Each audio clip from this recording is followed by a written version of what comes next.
Programa de radio. No es que nosotros no tengo el espíritu en este momento de ocultar absolutamente nada. Queremos ir a fondo.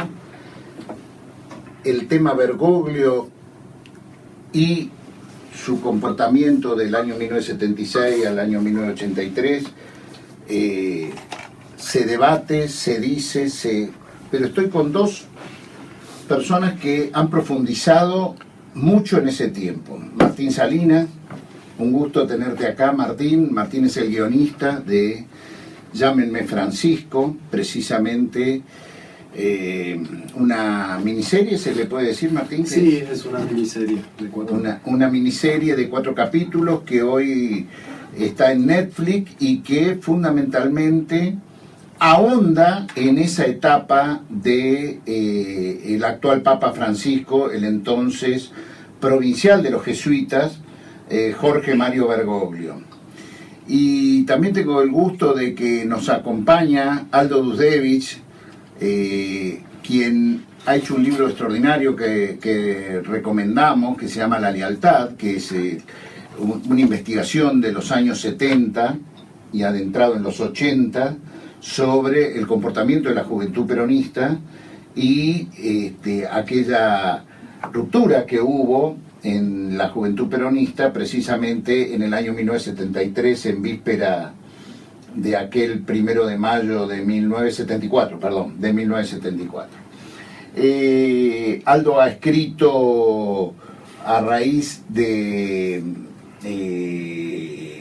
algunas opiniones que salieron en medios sobre la película que ha sido guionista Martín Salinas, y debo decir que me sorprendió donde él agrega el aditamento de cuánto hay de culpa en todo esto que estamos viviendo, en estas cosas que decimos, en estas cosas que escribimos.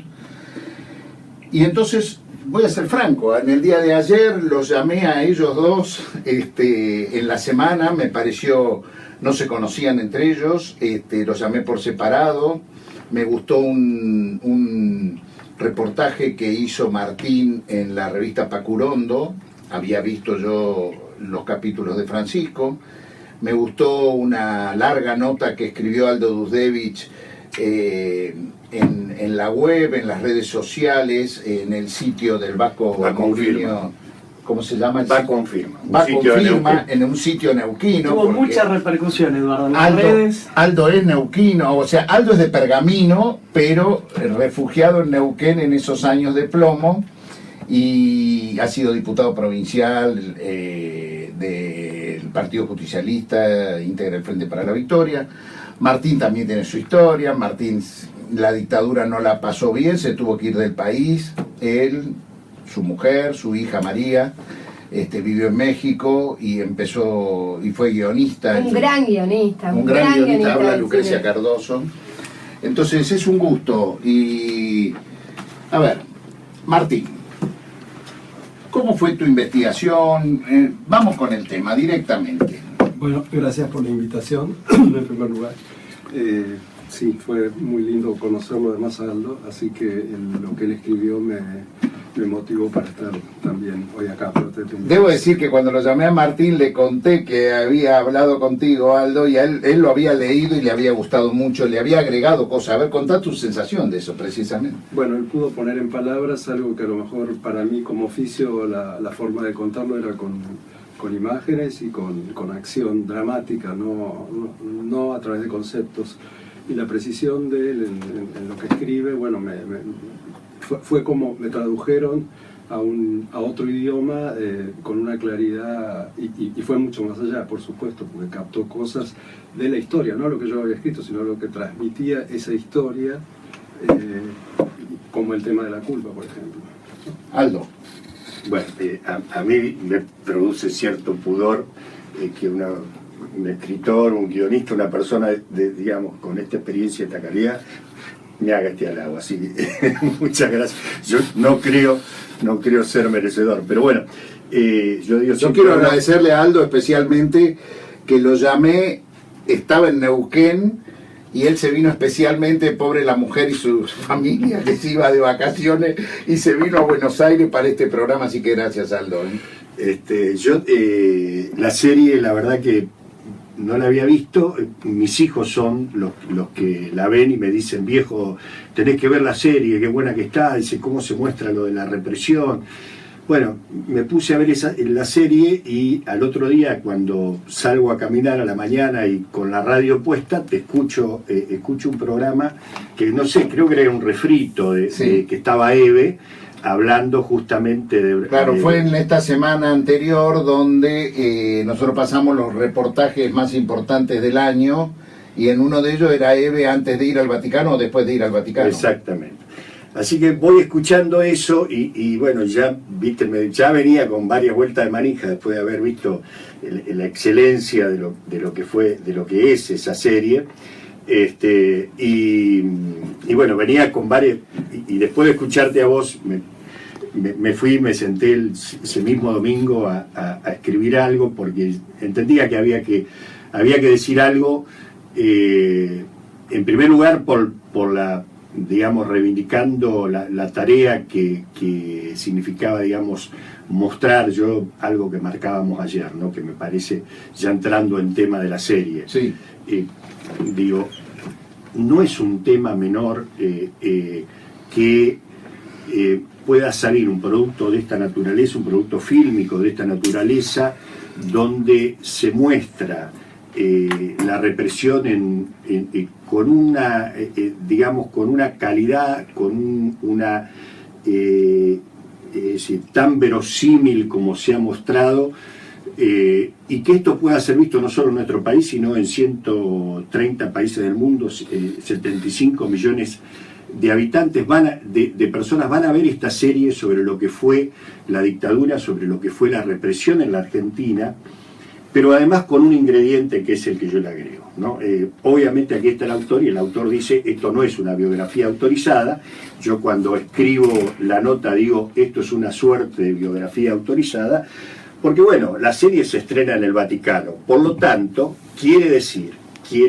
primer hecho importante, quiere decir que hoy Francisco implícitamente está relatando su historia a través de esta serie, y está mostrándole al mundo qué fue lo que pasó en la Argentina, cuál fue, digamos, la terrible tragedia y la terrible acción de la dictadura durante estos años. Esto tiene un valor, eso tiene un valor incalculable. A mí me parece que es uno de los principales méritos de la serie, ¿no?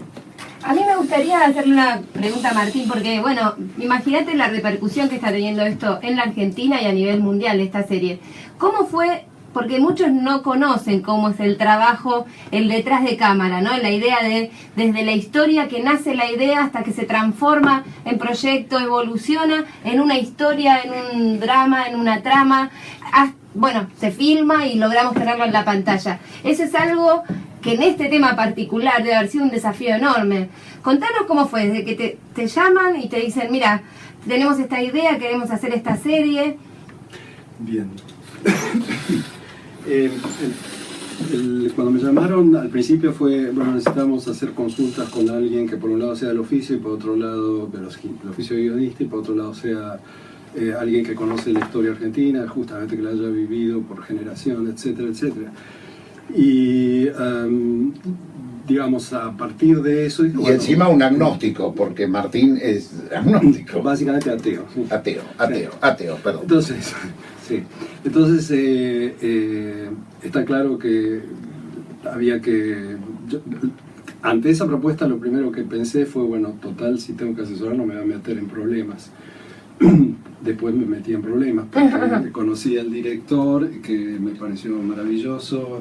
Él es, para traducirlo acá, porque tal vez no es tan conocido, es como si fuera un Ken Loach italiano. Claro.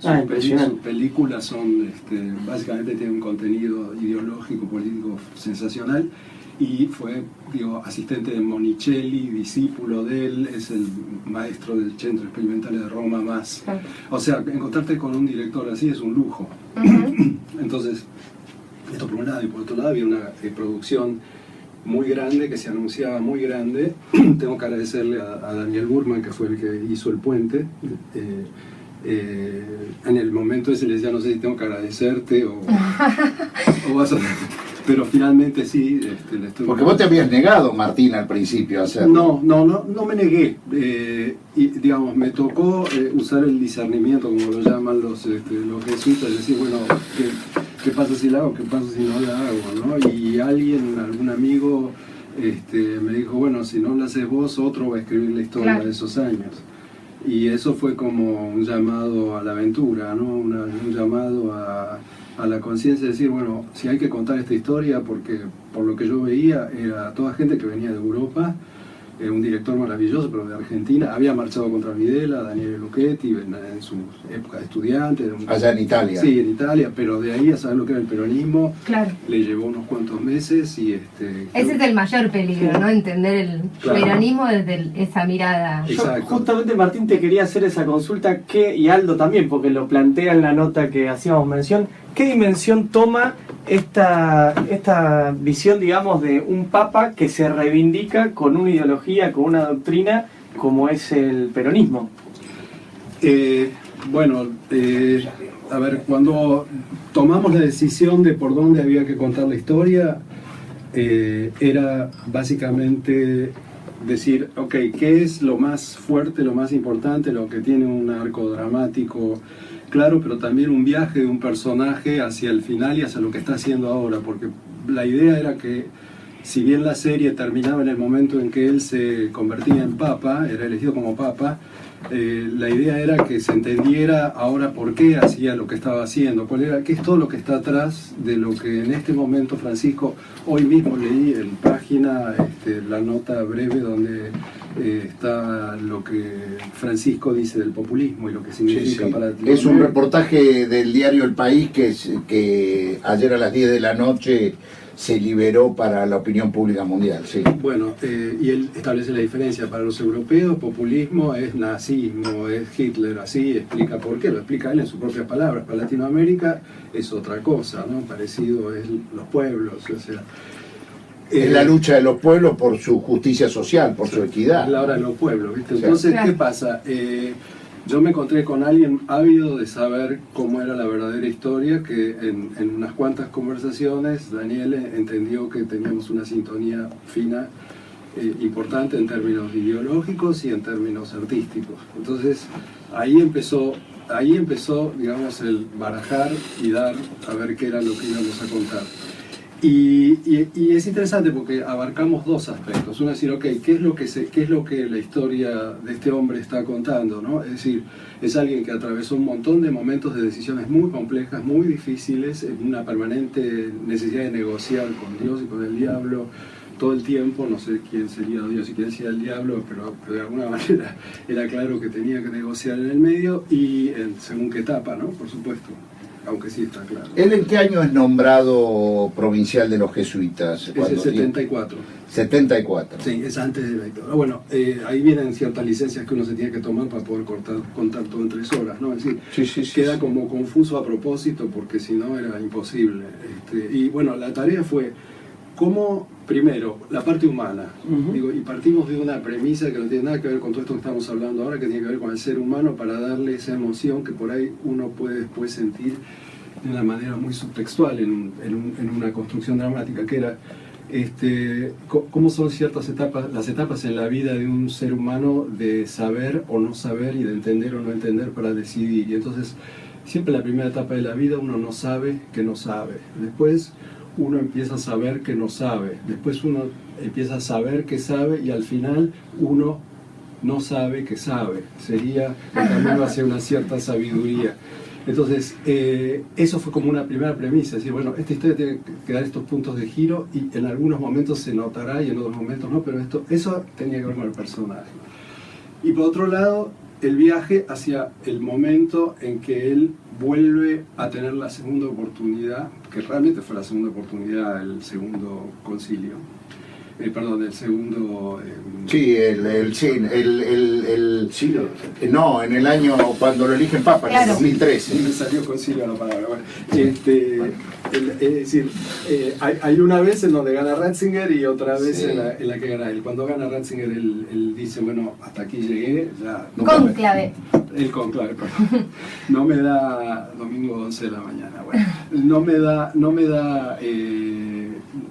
no me da el tiempo para volver a tener esta oportunidad. Yo siento que su última oportunidad, él trató de aprovecharla cuando fue Aparecida, que impulsó muchísimo el texto de Aparecida. No faltó quien me dijera que ese texto de... Lo que estamos hablando, que está contando Martín Salinas, guionista de Llámenme Francisco, es la Conferencia Episcopal Latinoamericana de Aparecida, donde Bergoglio en aquel momento coordinó la redacción del documento final, que era medio un primus inter pares ya de los obispos latinoamericanos. Claro, es como un último manifiesto, es como, para mí esa era la frutilla del postre de la vida de él cuando se dio cuenta que hasta ahí podía llegar, y bregó por un texto que alguien me dijo, y me pareció muy, muy oportuno. Por la mitad de eso te desaparecían a finales de los 70, ¿no? Por la mitad de lo que está escrito ahí. Entonces dije, bueno, tuvo esa oportunidad y ya ahí empezaba a pensando en jubilarse, y de pronto tiene la segunda y bueno, va por más y la gana. Y en ese momento aplica aquello que la investigación sobre los jesuitas un poco también incorporé no solo como investigación dramática, sino para mi vida, de convertir la culpa en ¿cómo es la palabra? En acción. Sí, pero sobre todo en comprometerse, en aplicar eso a un cambio, a una acción. La culpa sirve como compromiso de accionar en el futuro, Se ¿no? transmuta, es decir, no es más culpa, es hacer, es empezar a transformar aquello que no pude hacer en otro momento en esto, y aceptar que en aquel momento no pude, y entender, aceptarme como fue en ese momento, para poder hoy, en vez de seguir sumergido en esa culpa o por ese mismo mecanismo taparlo, no accionar. Entonces encuentra esa oportunidad, la sonrisa de él cuando sale a ese balcón, la que está en la película, cuando de pronto es la primera sonrisa que le vemos. El director me lo dijo, esta es la primera vez que lo veo sonreír en serio a este tipo, ¿no? De todas las imágenes que había anteriores, que es cuando lo eligen, entonces lo hace sonreír. El actor Hernández sonríe de una manera, no, vos sentís esa acumulación de situaciones en las que no estás seguro si hizo lo que podía o lo que quería, ese permanente intentar de sonreír. Entonces esa fue la construcción, y entonces para construir eso había que empezar por quién era este hombre. Perdón. Sí. Impresionante, además con la actuación de la Serna, que vale la pena, ¿eh? Bueno, ese es otro aspecto maravilloso. Pero yo quiero centrarme en Bergoglio y esa investigación tuya y la dictadura, Sí. en esos años. Bueno, digamos, cuando vemos todo esto, lo primero, el que sabía historia argentina era yo, digamos, el que había visto más de cerca. Entonces la cuestión fue cómo empezamos a contar la historia de un tipo que está en la iglesia, y la iglesia es gorila, Cristo vence en el fuselaje de los aviones que bombardean la Plaza de Mayo, las iglesias, en fin, todo ese conflicto. Y el tipo resulta que, siendo de extracción peronista ideológica él, o digamos, teniendo un primo, Coborno fue, ¿verdad? El coronel Coborno, que fue fusilado todo eso, en el 55. Tiene que entrar a una institución supuestamente antiperonista a muerte, y ese es un dilema. Y bueno, eso es un punto de partida, y es un tipo que va a estar atravesado por la historia argentina. Sí, la historia argentina de todos estos años, empezando por antes del 55, obviamente, por el 45, sin esa historia no lo entendés, porque no existiría como tal, no sería lo que es, no tendría las ideas que tiene, aunque él dice que la iglesia el peronismo toma la doctrina social de la iglesia, él también toma del peronismo una serie de conceptos y de ideas que se empatan, y podrá haber tenido disidencias o acuerdos con distintos sectores o grupos, pero básicamente es un tipo que responde a una ideología. Yo eso te quería preguntar, Martín, porque es muy potente, Eduardo, lo que muestra ahí en la serie, porque uno a veces esta relación con el peronismo, bueno, en el caso de Mujica, está planteado de esta opción por los pobres y la parte popular de que ve que tienen esta identidad y su acercamiento que él la reivindica como tal, la fuerza del peronismo. Y en el caso de Bergoglio pareciera haber, corregime si me equivoco en la serie, esta concepción filosófica, humanista y principalmente la cuestión de su familia, ¿no? Esto de un peronismo que lo tiene arraigado en el seno familiar. Bueno, yo no tengo tan claro, nunca tuve del todo claro cuáles fueron las ideas de sus padres. Sí, digamos, del entorno, hermanos, hay ciertas informaciones.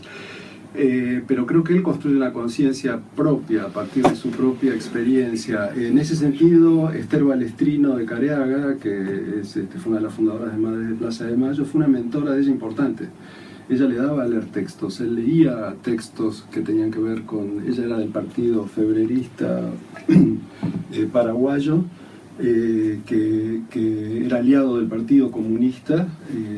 Contra Stroessner. Contra Stroessner, era marxista ella, por ahí tal vez hasta el febrerismo, si pensamos en los partidos comunistas latinoamericanos, que me perdonen, pero decir que eran revolucionarios es para discutir. Entonces hay una impronta de lo que ella le transmite y le hace ver a través de las lecturas, pero que no es que ella lo formó ni le dio la línea correcta ni nada por el estilo, pero un hombre abierto a escuchar y a escuchar mucho. Martín, última pregunta para después ir a Aldo y su interpretación de lo que has dicho. Jelic y Llorio, los jesuitas que que son detenidos en la Villa 1114, que eran dos jesuitas que trabajaban con el padre Richardelli y que vivían en la villa, y que es el debate que se instala sobre Jorge Mario Bergoglio y su actuación frente a esta situación. ¿Cuál es tu investigación? ¿Qué es lo que vos ves allí? Bueno, lo que yo vi a través de la investigación es que la versión, digamos, finalmente de Llorio, la versión de Yalix, la versión de la gente que finalmente dio los últimos testimonios, cuentan que él no fue un entregador. Sé que existen interpretaciones sobre lo que pasó, pero son interpretaciones, es decir, finalmente quién estuvo ahí para escuchar qué cosas, y la verdad es que ahora no es el momento de ponerse hilar fino, pero había dos posibilidades de interpretar para un lado o para el otro, y la verdad es que la orden les quita la protección, con lo que quisiera decir la doctora. Cuando hablas de la orden estamos hablando de la orden de los jesuitas, que viene desde Roma, desde el general de los jesuitas, el padre Arrupe, Pedro Arrupe. Sí, muy bien, pero como Aldo señala en su artículo, quitar la protección a alguien desde un lugar en donde estaban desapareciendo otros obispos religiosos o siendo asesinados, ¿qué quiere decir quitar la protección? Nada, es decir, es sencillamente no los avalamos, pero eso no quería decir que por eso no los iban a secuestrar, digamos, hay una zona muy compleja. De todas maneras, esto viene claramente, lo que sucede claramente es que ellos deciden quedarse. Para quedarse tienen que hacerse responsables ellos solos, no pueden poner por delante la orden en la que ellos están, que es la jesuita. Entonces lo que hace Bergoglio básicamente es decirle, bueno, ustedes corren ese riesgo, nosotros no podemos hacer nada. Yo me ofrezco a ayudarlo, pero si ustedes se salen de aquí y dejan de estar en contacto con una situación que es muy peligrosa. Alicia Oliveira supo contarme a mí que él los va a ver, la película los refleja y les dice que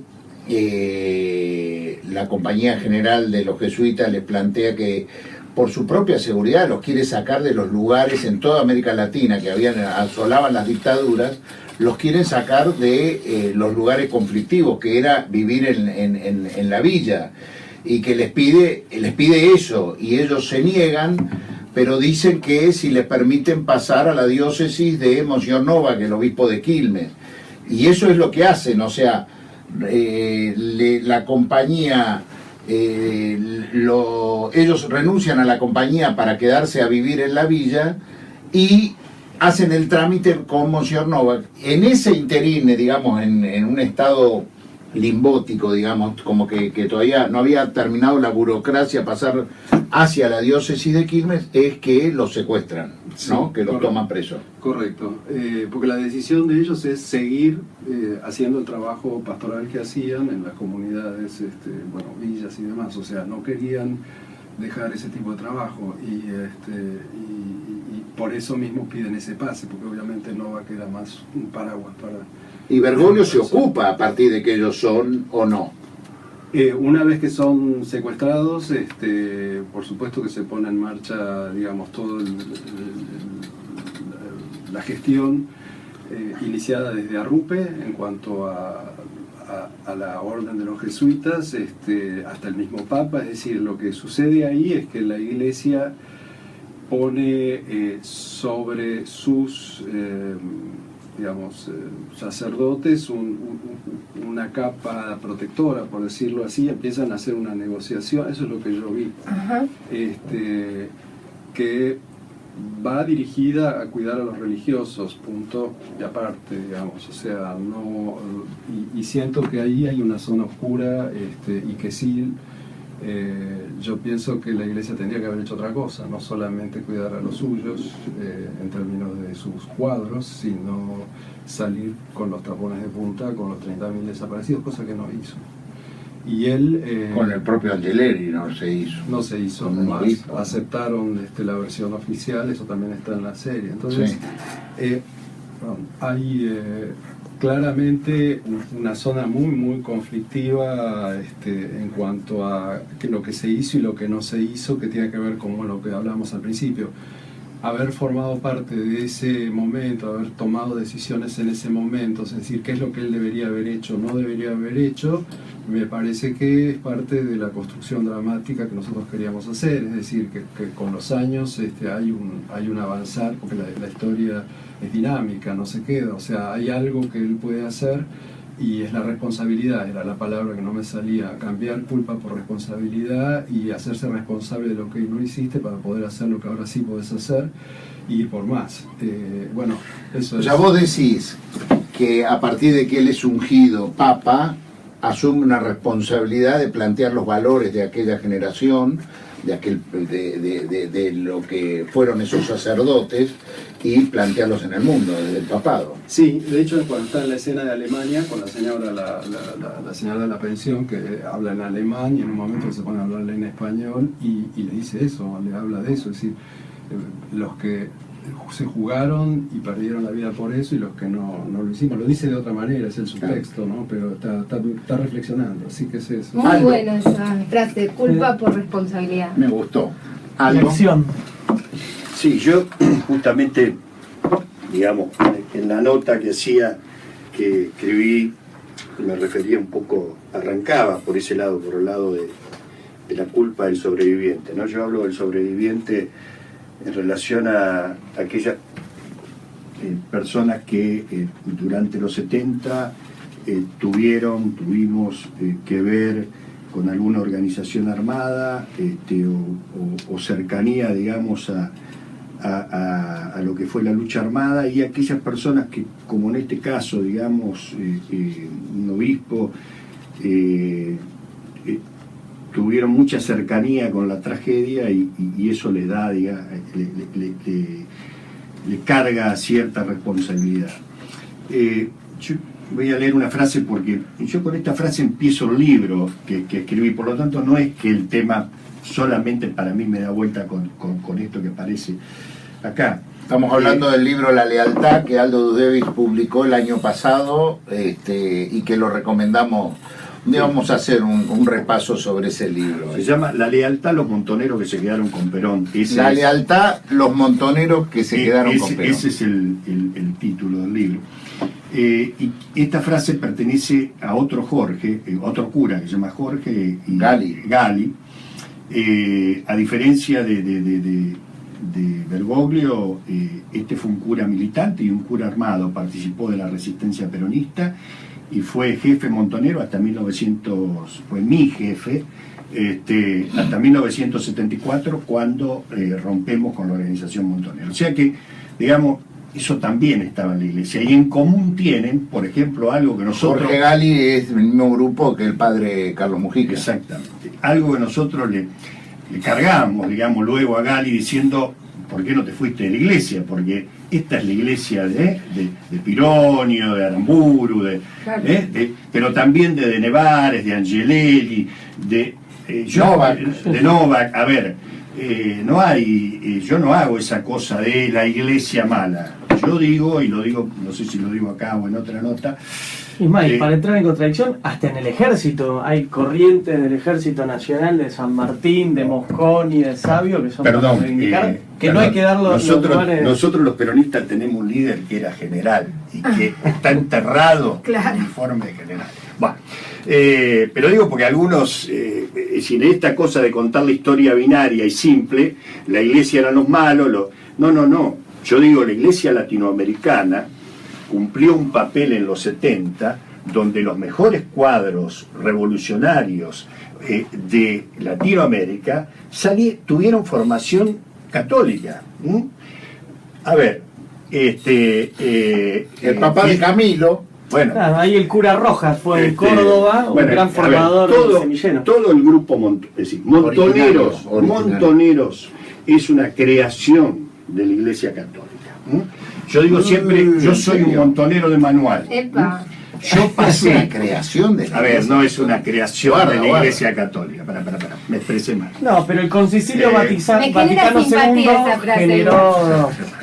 A ver, vamos a verla. Me genera simpatía. A ver, perdón muchachos, estamos en la radio y no estoy escribiendo, Somos entonces laicos, dice somos laicos. frases. Hay que editar al Además, aire. lindo para ponerle pimienta a la... Pero los grupos originarios de Montoneros, los 3 grupos originarios de Montoneros, el de Capital, el de Córdoba y el de Santa Fe, los 3 son grupos de católicos militantes. En el caso mío, yo pasé de joven militante de la Acción Católica en una reunión en Pergamino. Yo vivía en Pergamino. Yo pasé en una reunión en Varadero de joven militante de la Acción Católica a JP y Montonero sin anestesia. ¿Montonero o regional? Juventud Peronista de la No, a ver, el cura que te digo, había estado, era de la FAP y luego se integra Montonero. O sea, y a mí en esa reunión en Varadero alguien me dice, che, anda a hablar con el cura Gali. Y yo ahí conozco al cura Gali, que era un personaje... Bueno, volvamos a la culpa. Pero bueno, volvemos a la culpa. ¿Qué es lo que dice la frase del cura? Dice, cuento que el cura el 24 de marzo del 74 es detenido 74, por el ejército. no, 76. El 76 es detenido por el ejército junto a Marciano Alba, 2 curas de Pergamino, son llevados a San Nicolás y ahí Ponce de León le cruza un auto frente a la entrada del batallón y después de 9 días los saca, ¿no? A los 2 curas. El obispo Ponce de León, que después sufre... ¿Qué dice el cura en la frase esta? Dice Para Aldo, explica bien quién era Ponce de León, porque bueno, no todos saben. Claro, Ponce de León era el obispo de la diócesis de San Nicolás, de donde era Gali. Que le había permitido, digamos, ordenarse a Gali. Porque Gali, cuando los curas tienen que hacer una tesis, hace la tesis de que la violencia en manos del pueblo no es violencia y justicia, hace la tesis del cura, y acá no lo quería ordenar nadie, ¿no? Entonces lo mandan y lo ordena Ponce allá en San Nicolás. Bueno, el cura dice lo siguiente, muchos años después, ¿no? En una carta que escribe. Y ahora los que estamos vivos y aquí enteros, después de habernos muertos de miedo, muertos de vergüenza por no estar muertos mientras otros morían de verdad. Y él repite varias veces esto, de la vergüenza de estar... Repetila de vuelta la frase. Dice, y ahora los que estamos vivos y aquí enteros, después de habernos muertos de miedo, muertos de vergüenza por no estar muertos, mientras otros morían de verdad. Sigue la frase más larga, ¿no? Que somos resucitados y los resucitados tenemos otros deberes. Pero, digo, esto es algo que lleva a todo el mundo. Yo en esta cosa de entrevistar gente, compañeros, para escribir el libro, y ahora después que escribí me encuentro con mucha gente que así entre comillas se confiesa automáticamente conmigo, siempre surge el tema de la culpa del sobreviviente. La culpa del sobreviviente, que es, yo digo, es cómo zafaste, y la palabra zafaste en el léxico militante de los 70 es cómo estás vivo. Qué suerte era encontrarse, a mí me ha pasado, encontrarme con compañeros y decir, hermano, estás vivo. 10 años después, ahora, de gente que uno siempre pensó que estaba muerta y de pronto se lo encuentra y dice, uy, estás vivo. Hace poco tuve la suerte de conocer a un personaje extraordinario que se llama Jaime Drí, que vive en Panamá, el único prófugo de la ESMA, y Jaime lo primero que hace, porque es lo que siempre hacen todos, ¿no?, es contarme su vida y darme todas las explicaciones de su vida, cómo lo protegen en el obispado casualmente, la iglesia mala, jodida, ¿verdad? El único lugar donde Jaime puede refugiarse en Asunción, en Paraguay, cuando se escapa de la ESMA, es en el obispado de Paraguay, porque era el único lugar, digamos, donde podía sentirse a salvo. Estamos hablando de Asunción del Paraguay, gobernada por Stroessner, ¿no? El dictador Stroessner. Exactamente. Sin embargo, había un espacio en ese obispado para proteger a un militante montonero que se estaba fugando de la ESMA. Y bueno, Jaime me da toda esa explicación de... él tenía necesidad, yo no se la pregunté, yo no se la pregunto a nadie. Y cuento que lo más doloroso que me tocó y que me produjo vergüenza fue escuchar a una compañera que fue esclava sexual en la ESMA y como tal, digamos, fungió como amante de un militar. Y yo no voy a decir el nombre, pero dándome una explicación, realmente yo me sentí una porquería, porque ¿quién era yo para que vos, con lo que sufriste, con el dolor que llevas encima, con la cruz que cargas, me tenga que venir a dar una explicación a mí? ¿Quién carajo soy yo? Muy bien.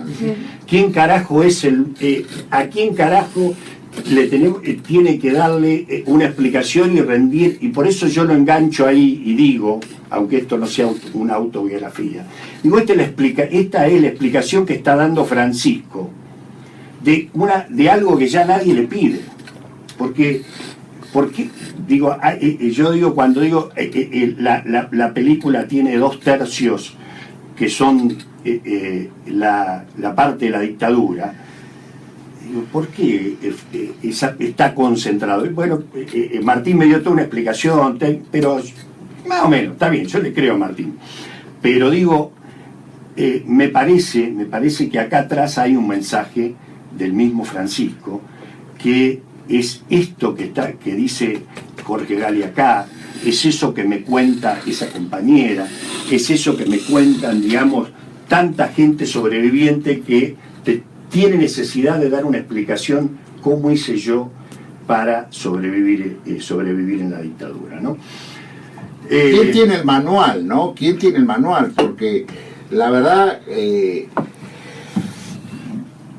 hay curas innombrables, por ejemplo, en lo que uno lee, que sin embargo le han salvado la vida a otro, ¿no? Yo conozco, por ejemplo, gente que Pío Lagui le salvó la vida, y Pío Lagui es acusado de haber callado en muchos casos, y sin embargo a otro lo sacó de la ESMA, y hoy están viviendo, o sea, era muy compleja, no había un protocolo de comportamiento humano frente al miedo, porque también, a ver, ¿existe el miedo o no existe el miedo en esas circunstancias? Es lo que yo planteo. Lo que pasa es que lamentablemente se ha construido un relato histórico sobre los 70 y sobre la dictadura, donde pareciera que hay tres clases de personas, ¿no? Los héroes, los mártires y los traidores.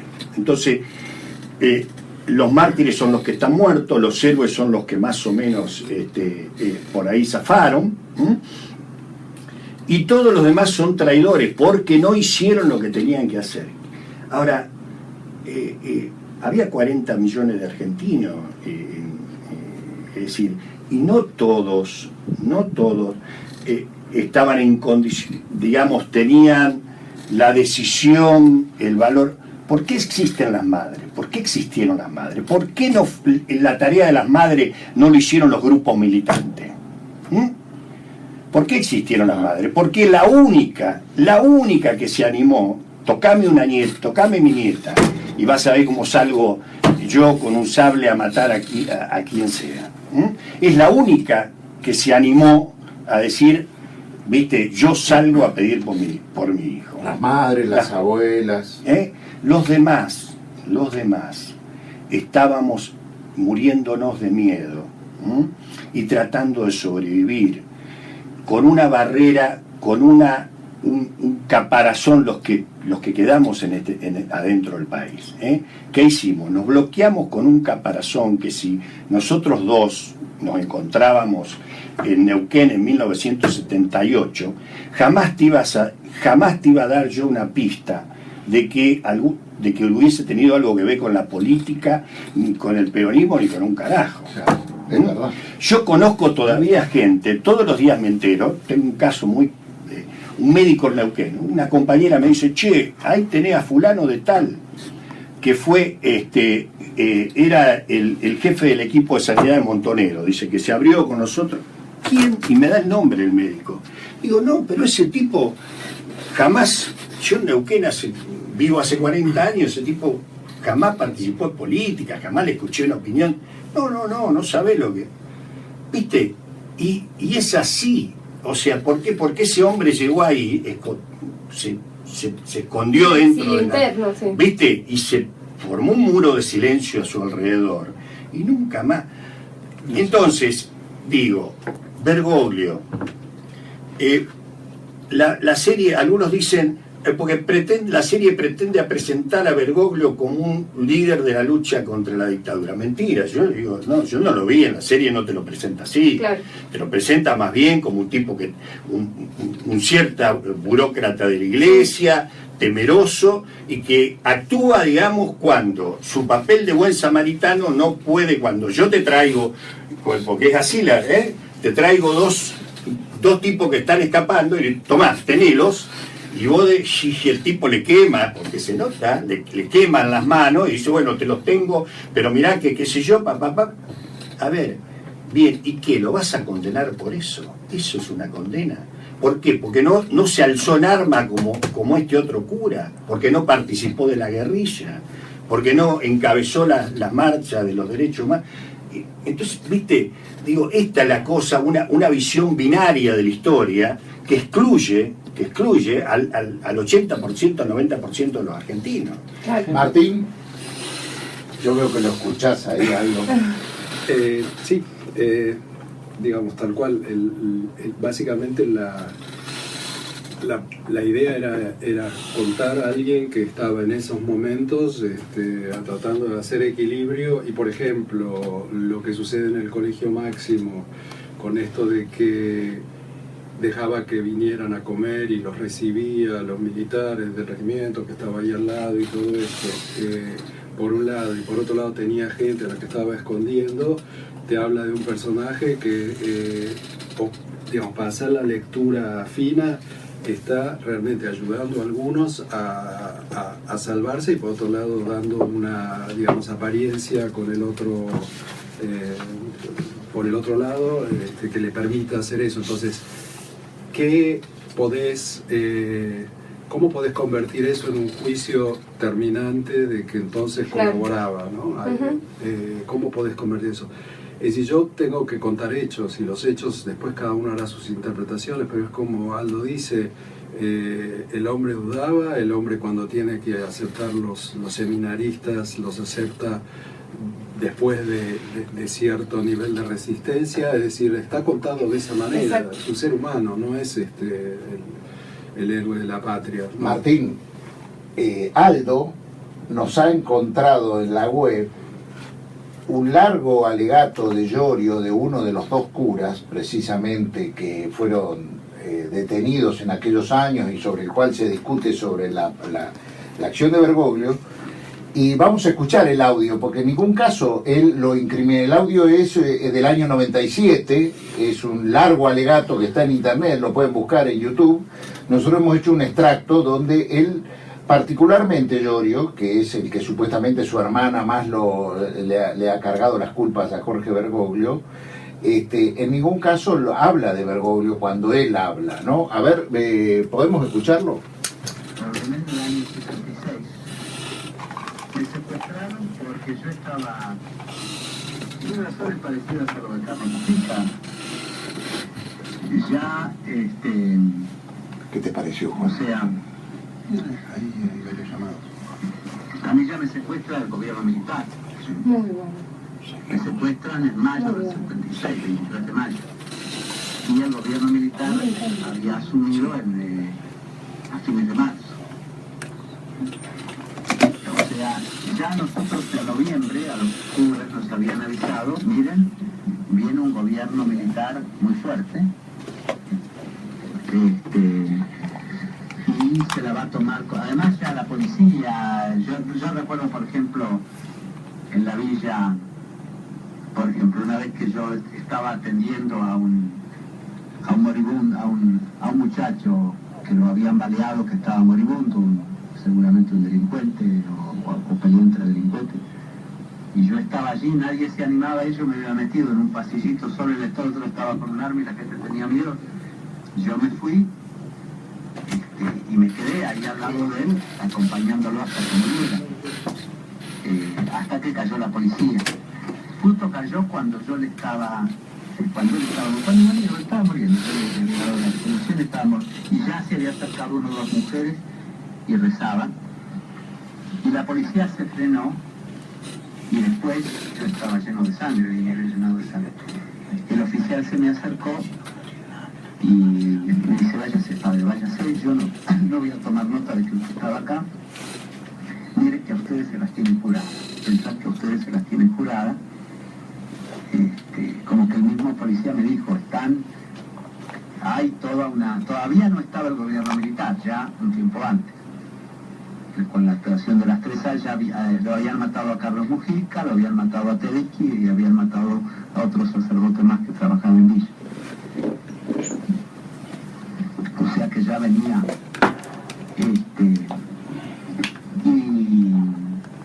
o sea, a mí me agarran porque yo era... Por tres razones. Una, porque vivía en la villa y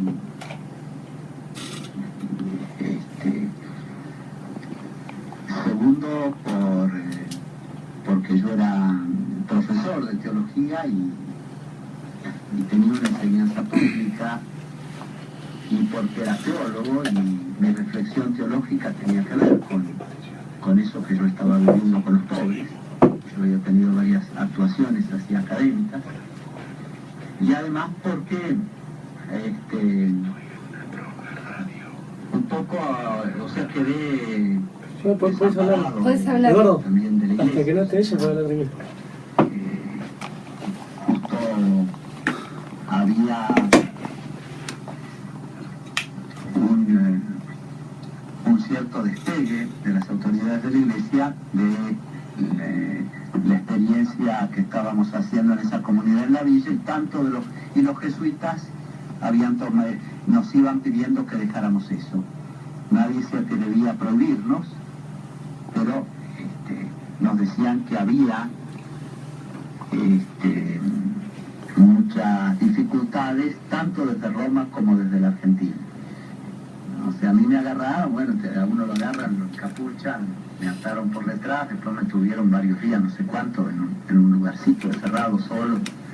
Me hice pica acá encima y siempre allí, no comí nada. Y me decían que me iba, luego entraban para insultarme, decirme que me mataban, que ya no era más cura, o que estaban mis mujeres buscándome afuera, ese tipo de cosas. Yo con mi caca y con todo encima. Y no sé cuántos días habrán pasado, y después que pasan unos cuantos días así, uno solo, me drogaron, me durmieron, y ahí me hicieron el interrogatorio. Y yo, aparte de interrogatorio que recuerdo, y ya hacia el final, él me dice, bueno, Orlando, vos no sos un guerrillero, vos no te andas con los fierros, vos no le das fierros a la gente, pero vos no te das cuenta que vos, al irte a venir a vivir con los pobres, vos unís a los pobres. Y unir a los pobres es subversión. Aunque vos no te des cuenta. Y tenía razón, ¿cierto? Unir a los pobres es subversión. ¿Por qué? La gente quiere una sociedad distinta cuando se une. Qué claridad ideológica del otro lado, ¿no? Esa fue la razón por unir a los pobres. Me llevaron a otro lugar, me sacaron de la escuela de mecánica seguramente, que era donde estaría, me pusieron en un altillo y ahí, en ese altillo, pusieron al lado mío al otro cura, compañero mío. Si no, yo había estado solo antes. Allí entonces, con el otro cura, rezábamos, y cuando nos dábamos cuenta de que nadie nos escuchaba, pues teníamos prohibición de hablar, pero ahí conversábamos, y en 5 meses recorrimos toda la vida nuestra.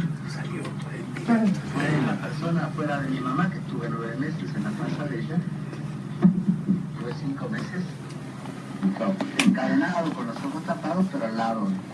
Y como ya uno tenía una percepción especial, sabíamos cuándo podíamos hablar y cuándo no. Y repasamos todas nuestras actitudes fundamentales, nuestra relación con la política, nuestra relación, nuestra manera de tratar de nuestro trato con la mujer, nuestro trato con la iglesia. 30 segundos. No nos golpearon. Bien, las La noticias. tortura era de incomunicación total. Nunca veías a nadie. Después solo 8 personas que te hablaban, los insultos, todo lo que fue lo primero. Tuve 1 mes y medio sin mirar. Vamos. Hemos escuchado la palabra de Orlando Llorio, uno de los 2 curas jesuitas que fueron detenidos, desaparecidos en un momento, secuestrados en la ESMA y que después fueron liberados.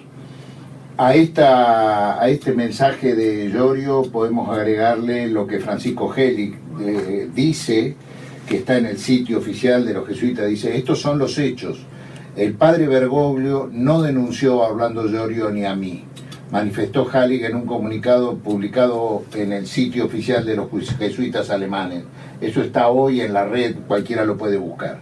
Vamos a las noticias con Ricardo Álvarez y volvemos con este tema que realmente, gracias a la radio M750, de poder conversar y profundizar en este tema que no es fácil, pero que creo que estamos